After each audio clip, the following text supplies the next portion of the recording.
Bill Birchard works principally as a writing coach for leading thinkers for book proposals, book development, and of course, book writing.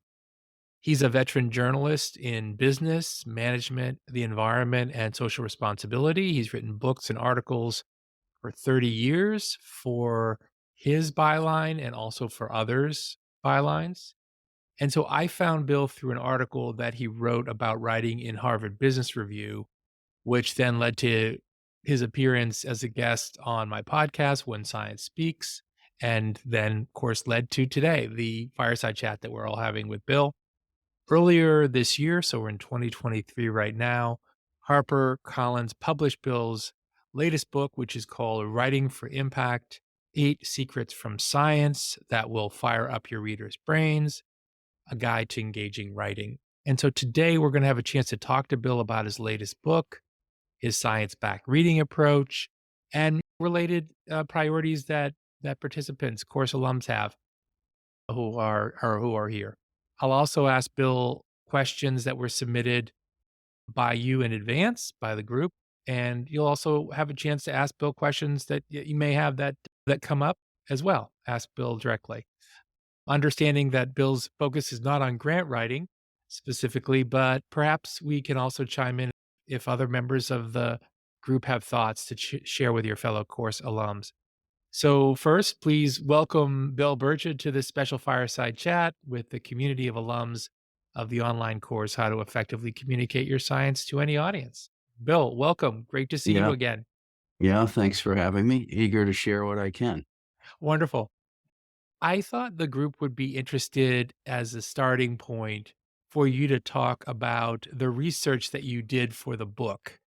Before we really get into the substance, maybe you can tell us about your process for delving into this question of how to neurologically fire up your readers' brains. Yeah, I was interested in writing a book, late career journalist, on basically how to write with more impact, the title of the book. And I stumbled across the fact that there's this mountain of research already out there where language is used as a stimulus in a lot of experiments to see what happens in the brain. And those are behavioral experiments that go back many decades. You have somebody read something, see how fast they respond, see how quickly they react, etc.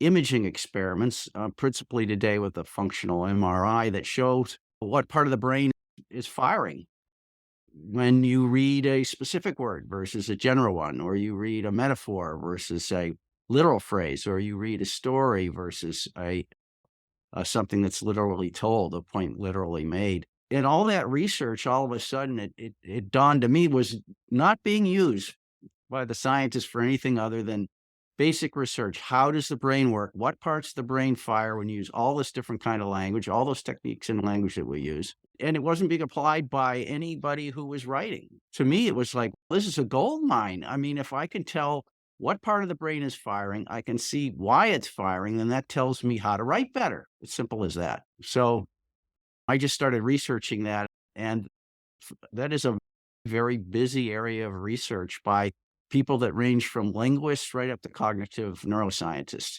And so that then became the treasure trove that I mined for the book. I just love that. And in the book, you very specifically about some of the words and phrases, the formats, the sort of the mechanics of crafting writing so that it does trigger the rewards. And you have, as you point out in the book, this release of dopamine. Would love for you to share more detail about that so participants can walk away from our chat thinking, like, as soon as I'm done listening in my next piece of writing, I'm going to try this. Okay, remind me about the dopamine part. Let me just jump right in. Yeah. A lot of experiments are done on the difference between writing with specifics and writing with generalities or abstractions. And specifics, it turns out, do something in the brain that abstractions don't do. A lot of research on this, or don't do as much. We'll have to qualify that if we get into the details. But what happens if I say it's time to wipe your forehead, or it's time to run down the stairs?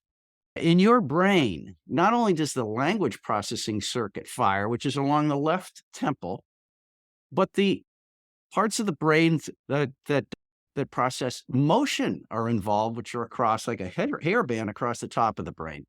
So what the brain does when it sees specific words is it actually reenacts the actual experience that mimics what you've learned in your own life, running, wiping, etc. So all of a sudden, you have more of the brain busy. You've got a sort of what I like to call a brain buzz going on. All of a sudden, that already sounds like that's going to have more impact on readers. Okay, so that's an experiment that's been seen over and over. Scientists call it embodied cognition. It's actually embodied. If I use a verb or I use a noun, your motor system works in your brain, your visual system works in your brain. If I talk about smelling something like vinegar, okay, I just fired your olfactory circuits there. And the same with hearing. I said, oh, that was a screeching halt. Okay, that fired your audio part of your brain. All of that is working in tandem with the language processing part of the brain. So then the question is what really engages readers? What engages readers, when you come right down to it, no matter what you're writing, is firing a thing called the reward circuit in the brain. This is what motivates us to do anything. Every time you experience a stimulus, and of course, the stimulus I care about is words. Every time you encounter one of those things, your brain processes that stimulus and says, hey, is this worthwhile? Should I pursue it? Should I consume it? Can I learn from it? Sounds pretty evolutionary, doesn't it? It's driving learning in the brain. That's the reason for it, so that we all get better at anything, that we all survive and thrive. And what is the neurochemical that drives that in the brain? The first one is dopamine. Dopamine is released from the top of the brainstem, two areas, one called the ventral tegmental area, the other substantia nigra, that then zips through the middle of the brain, including to the prefrontal cortex, a special part right over the eyes. That's where it evaluates, do I want to pursue this? Of course, all this is happening in milliseconds. And if your brain says, I want to pursue it, hey, it likes wipe instead of saying he put his, what would be a better, instead of wipe his forehead, he scratched his forehead. Which is the better word? It's evaluating, do I like that word? Do I want to keep reading what this person is saying? Or it could be eating something, or drinking something, or socializing, or getting together with someone. And so the dopamine is facilitating that assessment. And that creates desire. Okay, that's where desire comes from, desire for anything. Then what happens if you consume it and you like it? There are natural opioids released in the brain. The opioids are morphine-like substances and cannabis-like substances. They're really natural substances released in the brain. And that then is released in 5 hotspots in the brain. That creates pleasure. And the pleasure, after the desire, can lead you to learning. And again, the cycle repeats. And that's how we evolve us to do better at anything. So that is what good writing is driving. It's driving it's not just this artistic thing that somehow we have this sense of beauty or we have this sense of pleasure. It's actually a neurochemical reaction in the brain. So what I did is I took 8 principles of great writing that have been principles for forever. And I thought, can I find research that shows that these activate different parts of the brain and how? And can I find research that shows that the reward circuit's involved in that? And that's what I did. And I actually started with what would be called 8 hypotheses by you folks and tried to see whether there was anything to them. And it turned out actually I had to throw out one and substitute another. That's another story. But all of the 8 things that I investigated drive not only activity in the brain, like I said, sensory motor activity, but then in turn that becomes a stimulus for the reward circuit that drives reader engagement. Hope that wasn't too long-winded there, Mark. No, not I loved it, and really specific. And what I'm gonna ask you about as far as specific goes, one of the principles we talk about in the course is that the specific is always more powerful than the general, and you've just explained the neurological underpinnings of why that is, because we start to envision ourselves doing, and we can only envision ourselves doing something when it's specified. Is that sort of the point That's there? right. That's right. And the specificity has to do with, like I say, all the senses. Now, let me get to the caveat there. Abstract words also drive the reward circuit and drive simulation and body cognition simulation. Those are relatively equivalent words. They all that abstract words also drive it. And why do they drive it? But they don't drive it as easily or directly. They drive it because everything we learn as a concept, we learned in association with something tangible. If you're talking about trying to figure something out, think about that. Figuring something out is not as specific, is it? But everybody learned that word, figuring it out, related to something. It might have been figuring out a puzzle, or it might have been figuring out how to get to school the quickest way. So those associations are there. And then simulation is driven in the brain, and that can be a rich reward as well. It's almost like cliches, or maybe they're idioms. Yeah. That's an interesting thing. There's a lot of research done out there. Idioms are basically, I wrote this in the book. A friend of mine told me idioms are metaphors that have rigor mortis. In other words, they're dead. George Orwell used to talk about this, right? Dead metaphors or dead expressions. I can't use dead in there anyway. The research actually shows that idioms that are very, very common, say, spill the beans. I mean, it would depend on what language you're in, right? But spill the beans, or we got clobbered. Getting clobbered is a metaphor, obviously, but does your sensory motor circuit across the brain activate when I say I got clobbered? Or the Red Sox, my favorite baseball team, got clobbered by the Yankees? Not really. The words have become so idiomatic that they actually are equivalent to a literal word. Doesn't really drive a lot of activity in the brain. And then that's a lesson, right? Idioms are not, if you want to engage your reader, they're not the way to do it. You want to come up with something at least has some sense of freshness in your mind, so that it does actually drive some of that buzz in the brain, and that in turn does drive the reward circuit. Great. I'm going to ask one quick follow-up of that, and then I'm going to get to the questions that course alums submitted, and then folks on the fireside chat can ask questions as well. And it relates to something that you're implying here that you talked about during the podcast interview, which is maybe why the idiom or the cliche, which is so familiar, doesn't really fire up our brains, is because our brains are on the lookout for new things. Yeah, I'd that's the love for you to basic. talk about that. Yeah. Yeah. Like I said, I had 8 things or 8 as I call them, desires that I feel that as a writer to engage others, you need to play to. The first one is keeping it simple. And I think that's worth going into in greater depth than a lot of people think. Another is keeping it specific, what we just talked about. And then another is keeping it surprising. Obviously, the brain is hardwired to wake to anything that's novel or unusual. And why is that? Obviously, evolutionarily, something that we didn't expect. The unexpected was a learning opportunity. Might not be a big one, but it's a learning opportunity. And that's how we get better, right? So you get a reward for that, waking up to that at any time. An idiom is not a surprise. There's no surprise value in that. You might think it's a great turn of phrase, to use a metaphor right there. You might think it's a great turn of phrase, and it might be apt, but it's not going to be engaging. Of course, it's important when you're writing to be apt, to be accurate.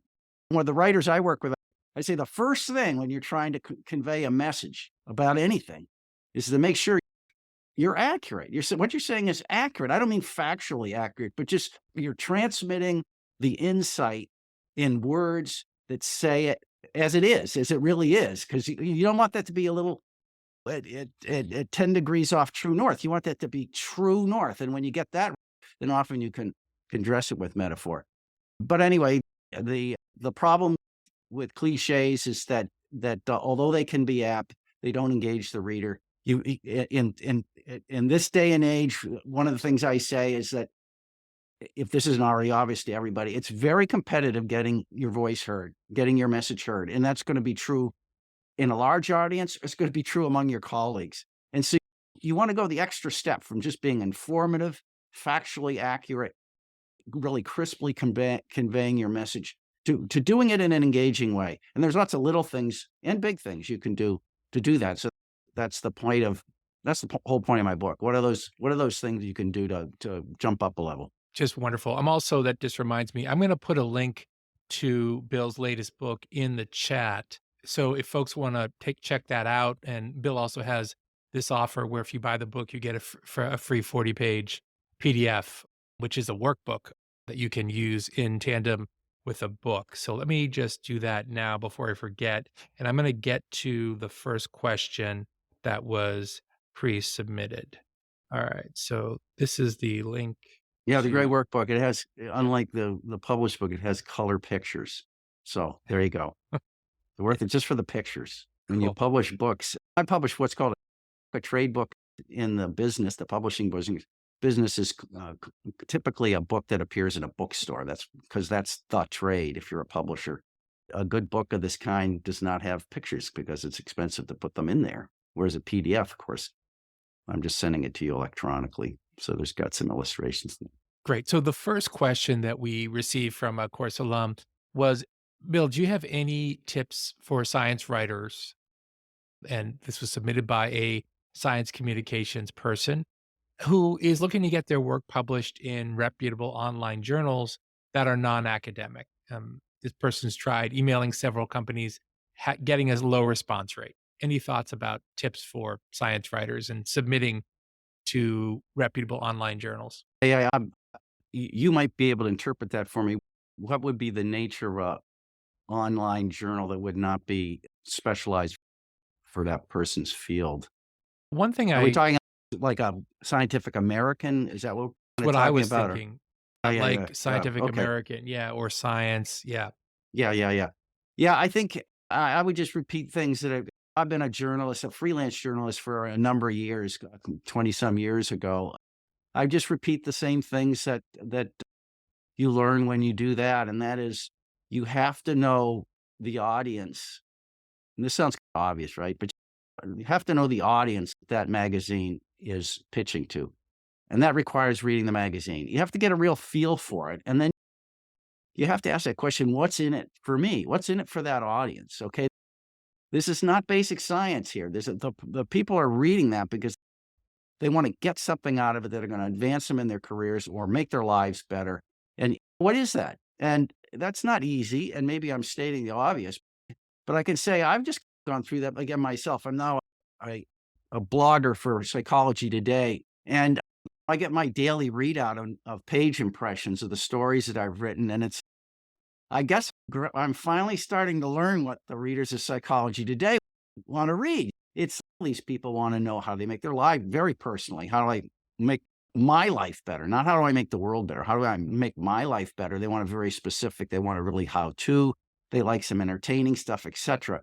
So you have to ask the same thing. Like a Scientific American, you're obviously going to have pitch the research right up front. What is the research that's going to help you illustrate this point? So anyway, that's again back to what a writer would learn. Who's any writer from the outside pitching any magazine, which is know your audience, propose something where you say, "What's in it for me?" And sometimes that's just a matter of positioning what you have to say. It's not different research, but what in that research is valuable for that audience. And the other thing I say is in the trade, you create a query, a 300-word query as to what's the message, what's the science behind it, how are you going to support those points? And that has to be so good that you're beating out all those other people that are doing the same thing you are. And then that it goes back to being in a very competitive market, no matter, and I'm sure this is true across science as well, competitive market. So can you do more than just write something that's clear and good and even a breakthrough idea? Can you engage first the editor of the magazine, then of course later the readers with how you say it? Thanks for that, Bill. And you mentioned positioning, which I think is not something that maybe we on the outside looking in necessarily think about. It's like you Hmm. said, it's not like you have to totally, if you think about your research, there are elements of it that you could make your entire pitch, depending on what you learn from what the readership really is interested in. And structurally or maybe philosophically that people are most interested in what helps them very specifically. I just did a couple pieces. I actually recommend them because I've gotten a lot of hits in Psychology Today. Two pieces on metaphor. And The piece I just published yesterday, the opening of it is about research that's been done on using metaphors for what's called framing. Okay, framing is like positioning. How do you want to view something? And the opening experiment is looked into how people interpreted the treatment of cancer when it was positioned or framed, because I think those are the same. I would say those are the same word, Mark. You weigh in on that. But it's framed as a battle or framed as a journey. And what they found, I'm generalizing here, but what they found is when it's framed as a battle, people tend to feel guilty if they don't win the battle. And it's framed as a journey, they tend to make peace with the idea. Okay, this is a lab experiment with people who don't have cancer. But the point is that this could be the same research that you're talking about. And in this case, I'm talking about using a metaphor, which can sometimes be verboten in your scientific writing. I completely understand that. But the point is you can also frame with literal words. And I also give an example of that. Daniel Kahneman, who won the Nobel Prize, I hope people recognize that name. And he did a lot of research, he and Amos Tversky, on framing with literal words. And they frame some things as a gain and the equivalent information as a loss. Okay. And the classic experiment that Amos Tversky did was they gave a bunch of MDs at Harvard Medical School a set of statistics on the mortality and their survivability rate, their survival, I guess it would be the survival rate of surgery versus chemo. The data was exactly the same, but they gave one set of doctors the survival rate and the other set of doctors the mortality rate. Equivalent information, right? We all know it's pretty basic science, right? And what did the doctors say? They said surgery was much better when it was expressed as survival rates. So much better than just using it the reverse when the statistics were phrased as mortality. The point is even smart people will make a judgment as to what you're saying, what your message is, based on how you frame it or you position it. And so you have to think about that. It could be a metaphor. Metaphors are very powerful. Again, they may be verboten in a lot of science writing, but they're obviously used to some degree. A lot of words are metaphorical in their sense. I would say, I'm commenting on metaphors, by the way. How do we learn any word? How do we learn any metaphor? We learn it through our personal experience. Like I said, use that example of getting clobbered. We learn that through our personal experience. We got clobbered by our brother when we were 3 and he was 5 and he was angry with us, right? You got hit over the head with a piece of cordwood or something, right? So that you associate that with that word. And same with metaphors. If I say the ship has sailed, okay, there's a cliche, right? You're associating that with some ship that sailed, whether it was in a movie, whether it was in the bathtub. So that again fires up a whole set of associations in the brain that are very powerful. And I think the key thing for scientists is not so much to use or not use metaphors, but is to find because I think you should use them, at least in a subtle way, use the ones that are apt. Aptness is all important, right? Otherwise you're misleading people. Yeah, you're like a politician. You're misleading people. You use a metaphor and people get all the wrong ideas because they don't go past the metaphor.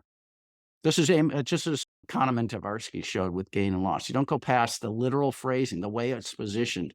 You don't use your own brain to reframe it. You need to use your own brain to reframe it. That, of course, is an important lesson for anybody, but a lot of people don't. So as the writer, you should enable the right framing right from the start, an honest framing. That's so interesting. I always learn so much talking to you, Bill. I think talking about survival rates versus death or mortality rates, I was thinking about of course, their work about loss aversion. We want to avoid that death, which is really a loss. And by the way, I just put in the chat your metaphor blog for Psychology Today for people to Thanks. just go right to that course. Let me look at these other questions. Here's another question.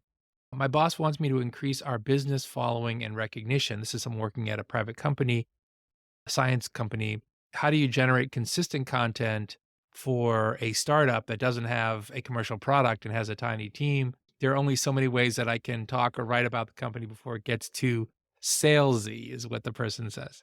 Yeah. I mean, in that case, yeah, you gave me that question in advance, and it's if content is king. If you don't have stories or facts or issues you can discuss, you're going to run out. This is the columnist problem. This is what I think of as the columnist problem. This is what I face with like Psychology Today. How do I write something every week? And I don't because I haven't figured out this problem that's fresh. How do you do that? You run out of content. As simple as that. So I think it's partly a matter of having if you have a small team and you have a product niche is relatively narrow, you have a limited amount of content, and maybe the boss is asking too much. I I think that's a very tough nut to crack. However, the way I would address that is I would do what everybody calls journaling. In my kind of journaling, and when I'm trying to write a new piece, I have probably a 60-page journal for the book I did. And it was like, and what was it? It was a set of questions I kept asking myself as to what should this chapter say? What is the message of this chapter? Okay, so it's keep it simple. And then I asked myself, what does simple mean? How do you define simple? So I define simple in a particular way. It's including elegant and parsimonious, right? And then I go, okay, what do those mean? And then I keep asking myself questions, and I force myself to go a layer deeper every time, a layer deeper. And then, of course, included in that is how would I illustrate that?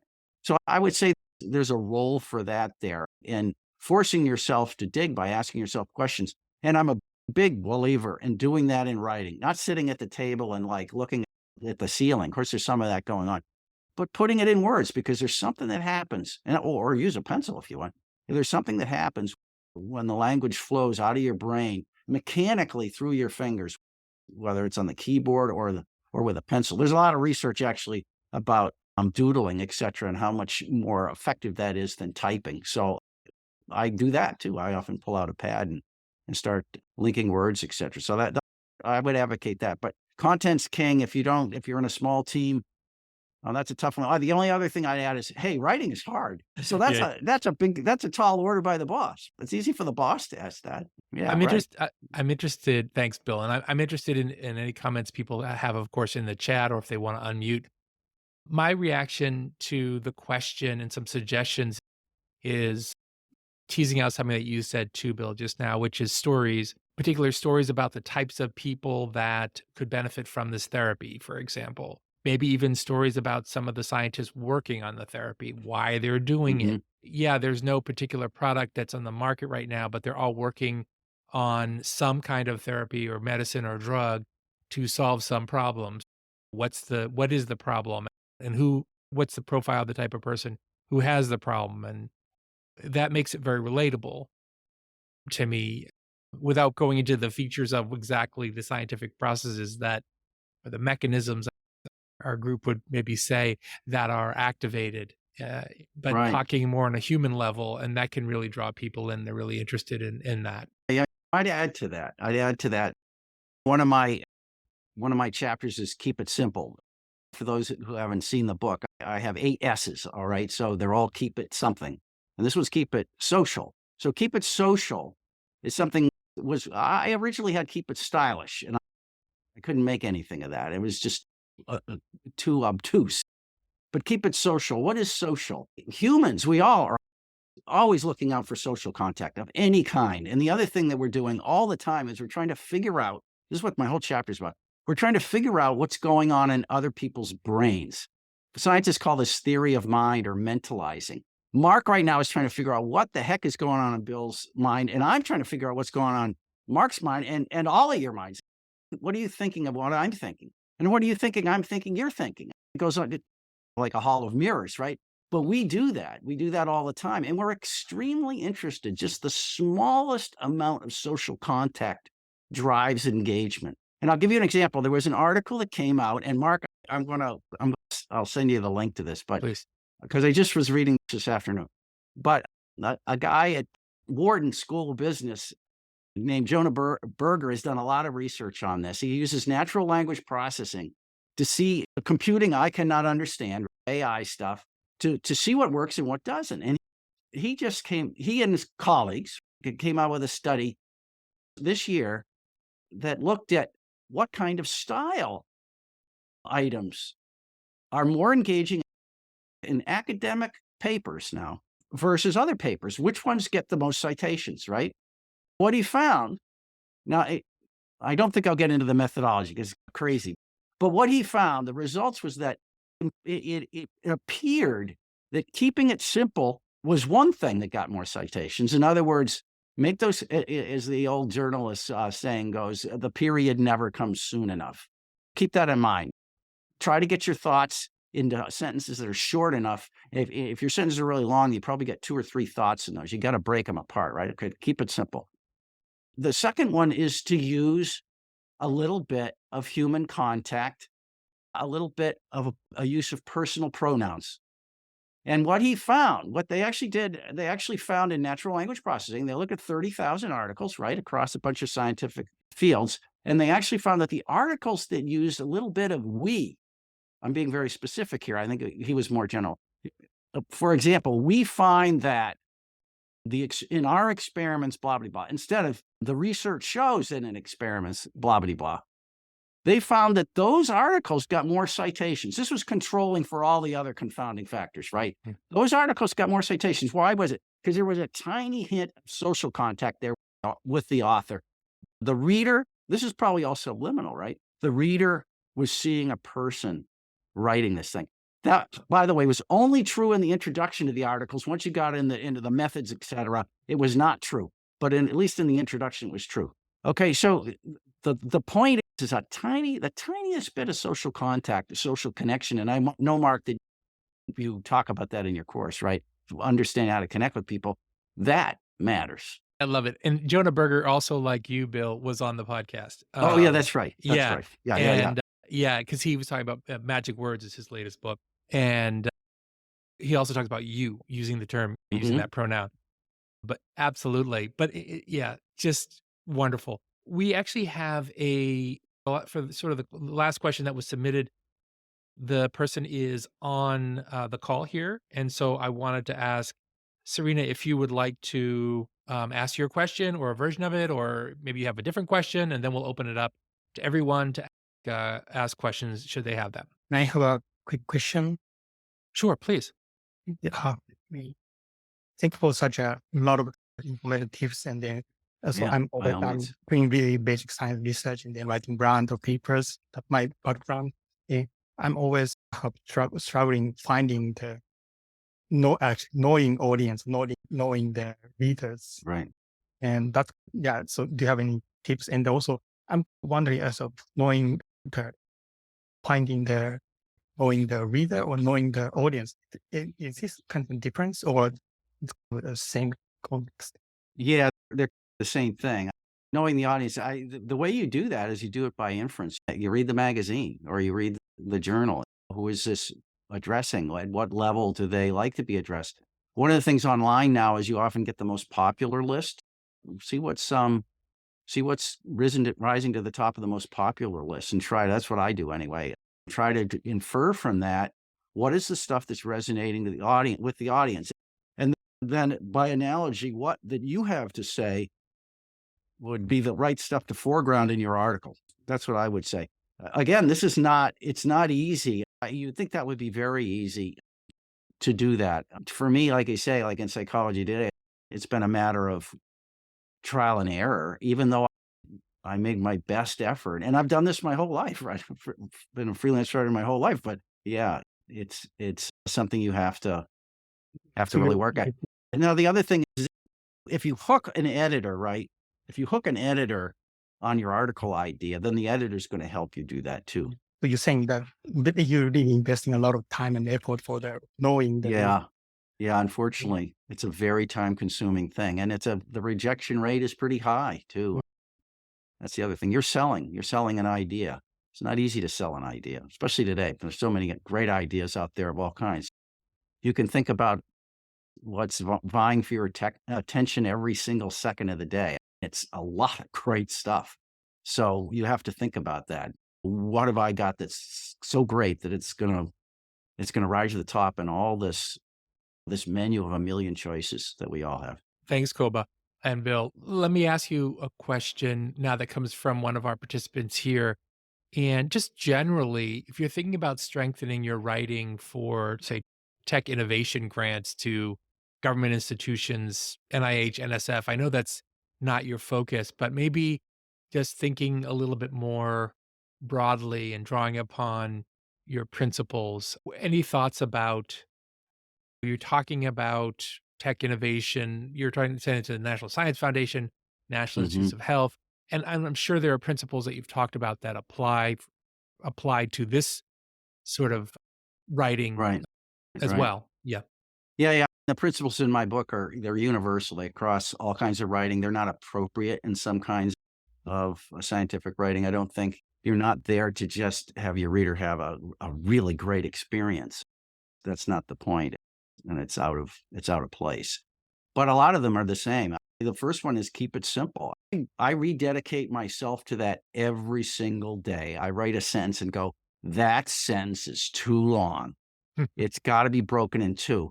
And the simple part comes via the hard work to break a sentence that you think should be one and two. It's like, how do you make two ideas out of that long sentence? And I think you could do that throughout your material.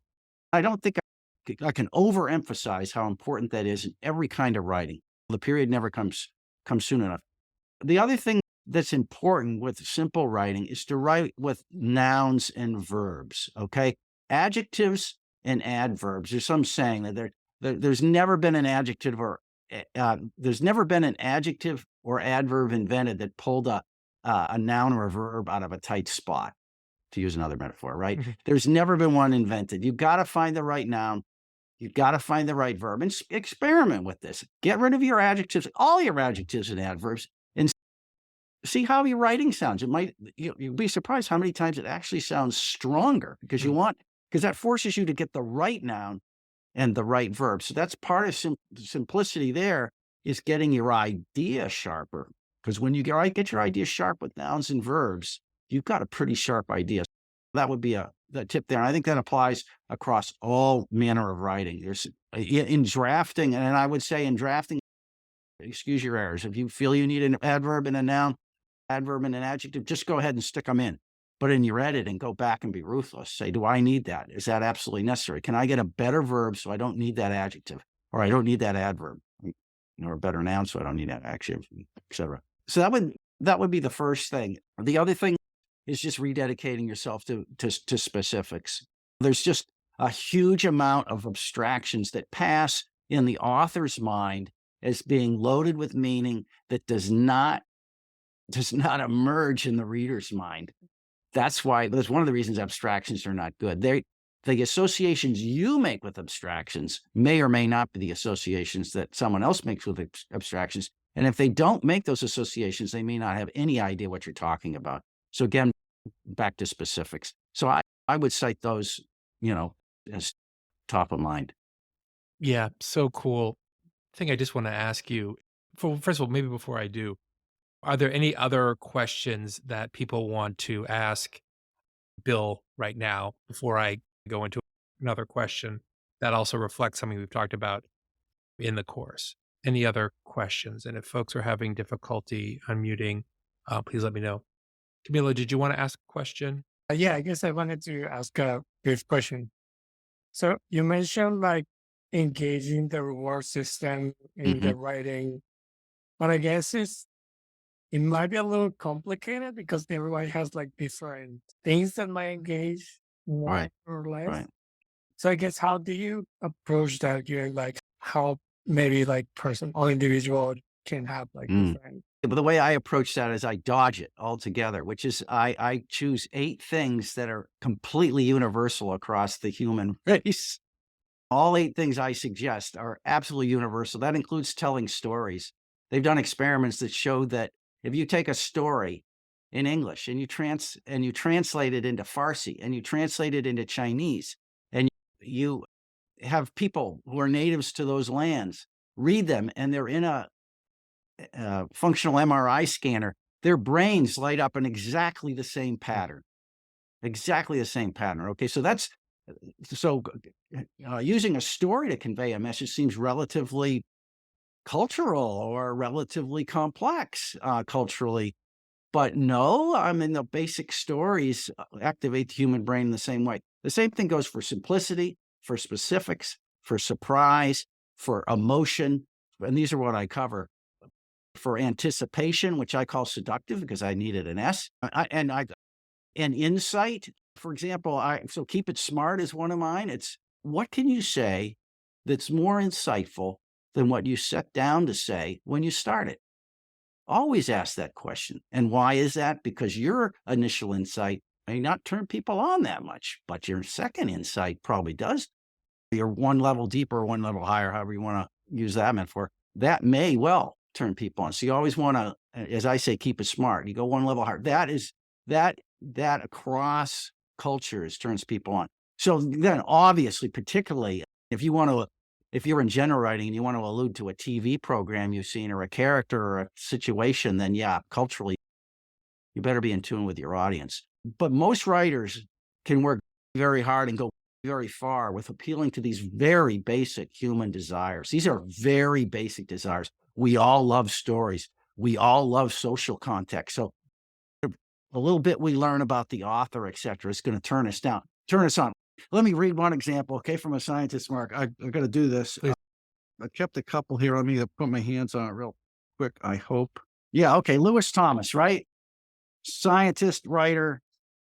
There isn't better, okay? So he in Lives of a Cell, he fancies how, this is in my book, but I read it for an illustration. He fancies how music would help us explain our species to extraterrestrials. And I want you to note in here how he reveals a lot about himself here and his tastes, etc.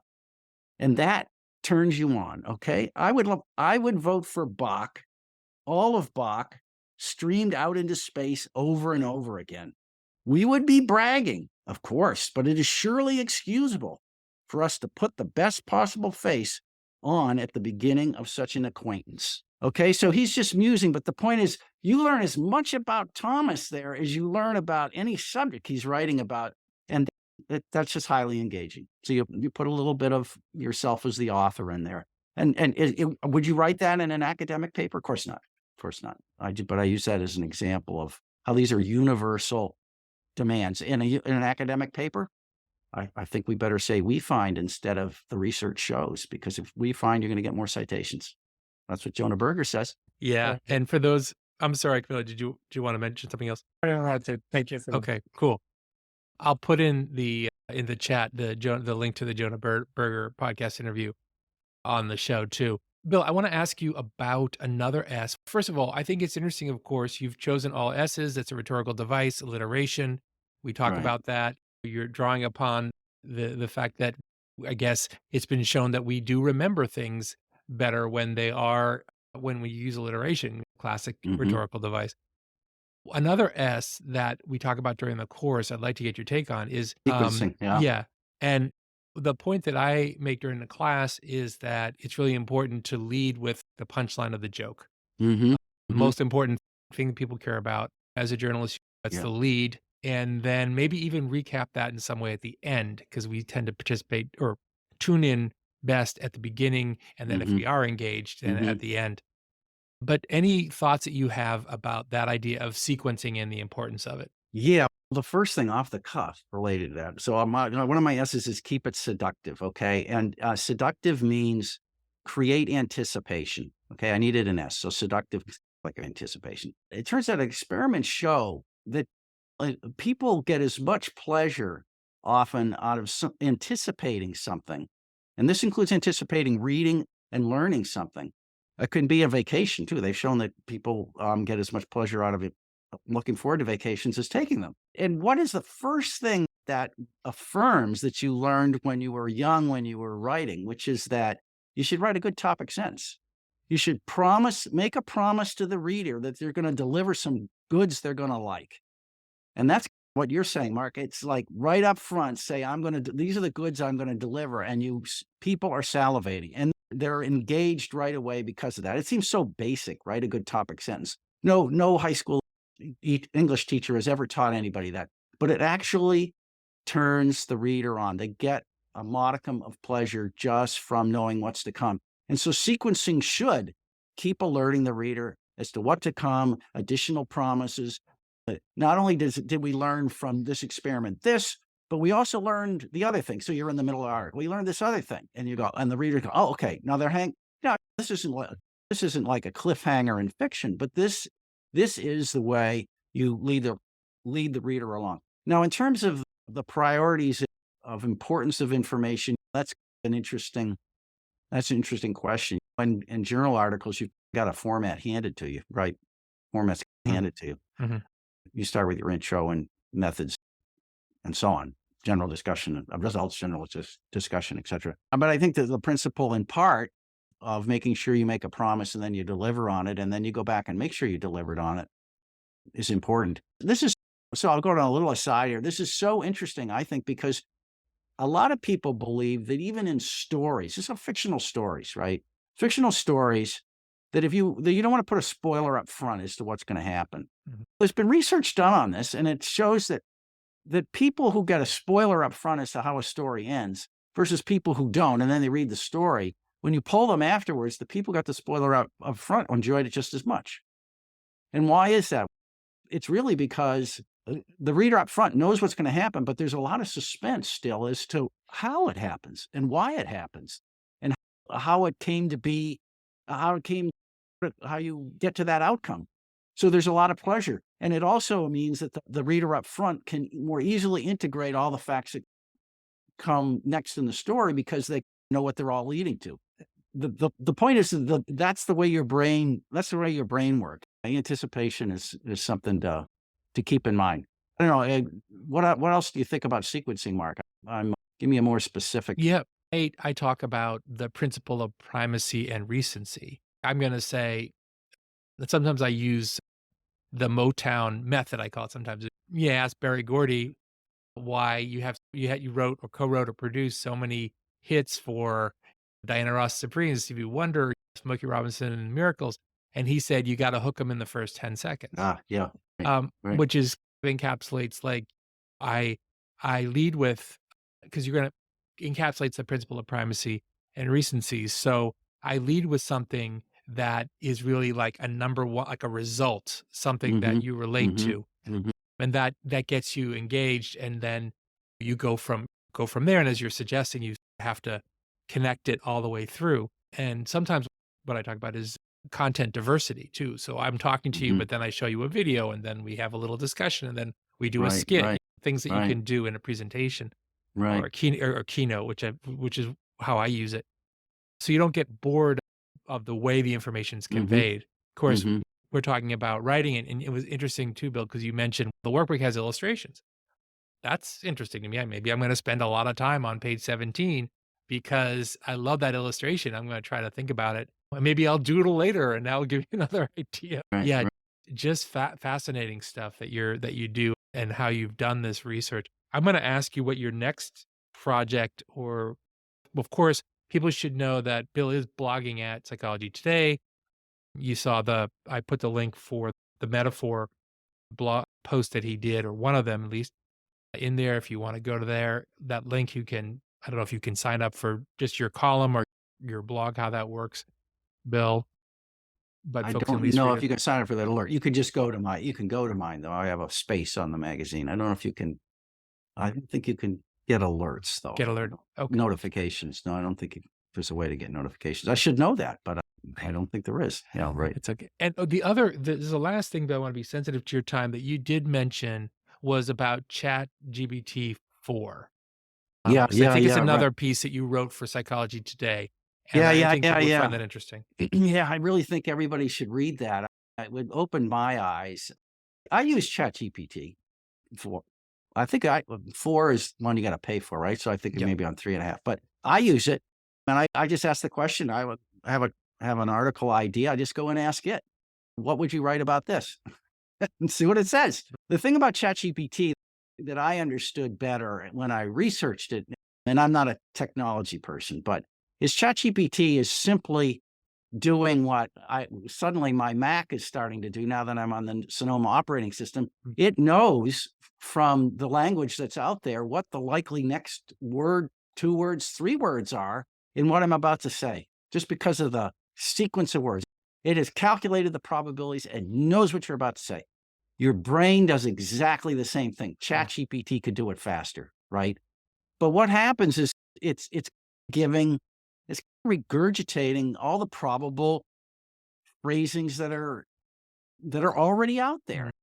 And if we think back to one of the principles that I talk about is keep it surprising. If you're always regurgitating the same phraseology and the same sequence that everybody else has, right there, you're stacking the deck against yourself in terms of being engaging. Yeah, you just have to beware of using ChatGPT. That said, there's a bunch of fascinating experiments. I summarize a couple of them in there. I think the most fascinating one is that three researchers at the University of Edinburgh said, hey, let's take a simulated data set of vaccine effectiveness and let's see what ChatGPT can do with it. So they created this simulated set of data. And the first thing they said, I'm only going to get this roughly right, so excuse me. The first thing they said is, ChatGPT, what sort of statistical techniques would you use to analyze this data? And so the program comes back and it tells them exactly what kind to use. And it's all Greek to me. I don't even understand what it's saying because this is statistics and not by no means my forte. And then then they ask them, okay, ChatGPT, go use those techniques and give us the interpretation of data. So ChatGPT went and did that.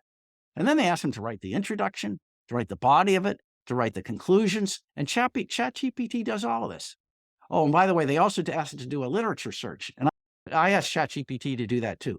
Give me a literature search on this subject. And since 2015. ChatGPT was trained on a data set that ends in November 2021. So that's the best you can get. And it does all of that. And what they found is this didn't do great work, but it did pretty amazing work. It's astonishing how good the work it is. So it will become a tool, whether we like it or not. It will become a tool. It's going to accelerate our work. It's accelerating mine. When I see what ChatGPT says, it's a lot of times it's like a reminder of things that probably would have come to mind anyway. And I think you'll find the same in your areas of expertise. That at least gets you started. And then so play around with it. There was another experiment done. I don't know if this is in the article, where some professors decided to ask, could it help just formulating hypotheses to test for new experiments? And they decided, hey, it didn't do a great job, but it did as good a job as most professional colleagues did, which made them interesting and worth basically having a beer with. So there's two parts there. There's one that ChatGPT does predictive writing about as well as we do. So that means, where can you get an edge? Where should you get an edge? It's in making your writing engaging in new ways. And the other thing is that it does a good enough job that if you don't use it, you're not giving yourself a head start that I think you're going to appreciate. Now, I'm sure there's some ethical things that have to be worked out on this, but it's going to be a tool that's going to be part of our lives. Bill, last thing I want to ask you before we wrap up here, and thanks for being so generous with your time, is thinking about Chat GPT and some of the things you talked about earlier, is finding what does my audience really care about? And you're looking at engagement and impressions, that the data that you're getting, metrics you're getting from your blog posts. My understanding, and I've done a little bit of this, not with the paid version, which is supposed to be even better, but is using Chat GPT to ask about what your audience really cares about. Yeah, that's a good idea. Yeah. And it's not an idea that I came up with. It was a colleague was mentioning it, and I thought, wow, like, what do NIH researchers who are looking at X, Y, and Z really care about? What are their priorities and things like that? Perhaps I could help inform any kind of writing, including grant writing. Yeah. Yeah. That makes complete sense. And again, it only takes a second. It's as fast as a Google search practically. It'll give you back 100 words, and everybody must have messed with it a little bit. It gives you back 100 words in 4 seconds. It works much faster than we do it. And it's great too. I have never used it, by the way, just to submit something I've written and ask it to edit it or suggest edits. I've never done that, but I gather people do that too. Microsoft Word does a lot of that now too. So some of this AI is just going to appear in all the tools we already use. Yes, absolutely. This was wonderful. Every time we have a conversation, Bill, I learned so much, and I wanted to provide that opportunity to alums of the course as part of our community around alumni community of how to effectively communicate your science to any audience. As you point out, the folks who are taking these courses, the scientists who are taking the course, are working on, whether it's Alzheimer's, all these other things that really can make an impact in what we do. So having the expert talk about writing for impact, I thought was particularly important. And for those who are on the call and who are listening to this afterwards, you'll have information about how to find Bill's book, how to buy Bill's book, and get the 40-page workbook that accompanies it. If you share with him the receipt for the book, just email it, as well as some other resources that accompany. Bill, thanks for doing what you Sure. do. It's just Sure. fascinating, and I think it really Sure. does have a huge impact. Yeah, and just a reminder, everybody, this is cliff notes of the whole book on my website, billbirchard.com. So go there. Just enjoy that. Check it out. All right. Thanks, everyone.